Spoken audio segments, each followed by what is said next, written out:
កន្លែងទៅបើកថ្មីនៅលើផ្លូវ598ណាមើលមកធម្មតាតែពេលបានចូលទៅមិនធម្មតាទេដូចគេថាស្គាល់មុខមិនស្គាល់ចិត្តណាហើយដែលជាផាប់បែប indoor ដែលនៅលើផ្លូវ598ផ្ទាល់ឬក៏លើផ្លូវជាសភារាយើងនេះឯងដែលមានឈ្មោះថា The Factory Eatery ដែលអ្នកនៅម្ដុំសានសុក Eon 2កំណុំខាងកប់ស្រូវទស្សកាអេនេះអើយត្រូវមាច់តែម្ដងហើយចេញពីធ្វើការងាយឡើងឬក៏មានកម្មវិធីដើម្បីជុំគ្នាជាមួយនឹងមិត្តភ័ក្តិជជែករឿងក្នុងចិត្តអីមកកន្លែងកត់នេះគឺត្រូវតែម្ដងណាបាននិយាយពីបរិយាកាសវិញណាពេលដែលបានចូលទៅមានអារម្មណ៍ថាស្ងប់ស្ងាត់តែមិនស្ងៀមព្រោះដោយសារតែមានចម្រៀងអមកំដរណាមួយវិញទៀត vibe គាត់ហ្នឹងស្តៀងទៅនឹងរោងចក្រឬក៏ផ្ទះដែលរុះរើណាដែលមើលមកប្លែកតែម្ដងហើយគាត់គ្រាន់តែឆ្នៃថែមដើម្បីឲ្យមើលមកតាក់ទាញហើយចាប់អារម្មណ៍ត្រង់ថាមានទឹកធ្លាក់ពីក្រោយ band អីណាគាត់ទៀតអូយតំណងខ្លាំងមែនតើហើយអ្វីដែលកាន់តែពិសេសណាគាត់ក៏មាន live band រៀងរាល់ថ្ងៃបាននិយាយពីម្ហូបអាហារវិញណាដែលគួបផ្សំជាមួយនឹងបរិយាកាសបែបចេះណាគុំអារម្មណ៍ថារឿងម្ហូបថ្លៃអីមានតែ10000រៀលក៏បានម្ហូបមួយចានដែរអ្វីដែលកាន់តែពិសេសណាគឺហាងគាត់កំពុងតែវា promotion ដែលម្ហូបអាហារបញ្ចុះតម្លៃសល់តែ10000រៀលដែលមានរៀងរាល់ថ្ងៃច័ន្ទរហូតដល់ថ្ងៃពហុហើយម្ហូបហ្នឹងមានដូចជាពោតឆាដលងបារាំងអំពងសាច់ក្រកគោអាំងឯនេះហើយនឹងស្លាក់មាន់អំពងឯហ្នឹង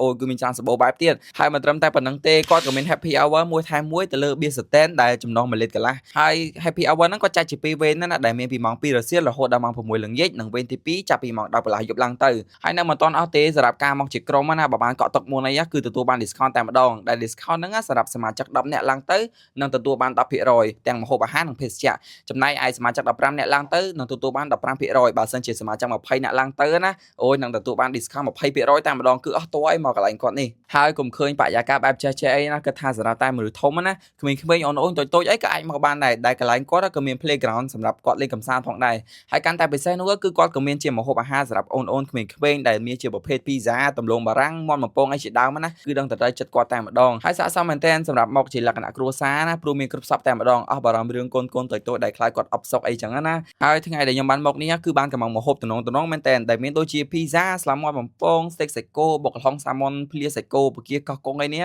ហើយមួយទៀតព្រមទាំងសាឡុងម្ជូរហ្នឹងគឺថាអស់តតែម្ដងសាឡក្តៅបានហត់ភ្លាមអីណាជាតាហើយស្លាមាន់បំពងស្រួយភ្លាសាច់គោជូរហើយព្រមទាំងបុកល្ហុងសាម៉ុនគាត់នេះគឺហឹលហើយតែម្ដងហើយបើ steak វិញគឺសាច់គោស្រស់ថ្មីញ៉ាំមកមានអាភាព juicy ហ្នឹងណាគឺអស់តតែម្ដងណាអញ្ចឹងហើយបើបានម្ហូបបែបចេះអីព្រមទាំងបរិយាកាសបែបនេះទៀតណាបើបានដាក់ជាមួយនឹងអាជាណាអែមខ្លាំងមែនតើហើយដោយបានបញ្ជាក់ពីខាងលើអញ្ចឹងគាត់ក៏មាន happy hour មួយថែមមួយណាទៅលើ beer stand ដែលចំណុះ1លីត្រកន្លះហ្នឹងឯងដែលគាត់ចែកជា2វេនណាដែលមានពីម៉ោង2រសៀលដល់ម៉ោង6ល្ងាចនិងវេនទី2ចាប់ពីម៉ោង10កន្លះយប់ឡើងទៅហើយបើបានមកគ្នាច្រើនចាប់ពី10នាក់ឡើងទៅអីណាកុំភ្លេចកក់តុកផងដែល promotion ហ្នឹងមានគ្រប់តែម្ដងហើយកុំភ្លេចនាំអូនក្មេងៗមកផងព្រោះគាត់ក៏មាន playground ដែរណាហើយបាននិយាយពីម្ហូបអាហារវិញដល់តែអូនណាគាត់ចូលចិត្តតែម្ដងអញ្ចឹងសម្រាប់បងប្អូនដែលមានចំណាប់អារម្មណ៍អីកុំភ្លេចនាំគ្រួសារក៏ដូចជាមិត្តភ័ក្តិមកសាកកន្លែងថ្មីគាត់នេះផងហើយសម្រាប់ទីតាំង The Factory Eatery នេះផងដែរបើជិះពីវត្តទួលសកែមកដល់ stop បាត់ឆ្វេងហើយបន្តដំណើរទៅត្រង់តាមផ្លូវសំខាន់រហូតដល់ stop មួយទៀតរួចបត់ស្ដាំដើម្បីបន្តដំណើរនៅលើផ្លូវ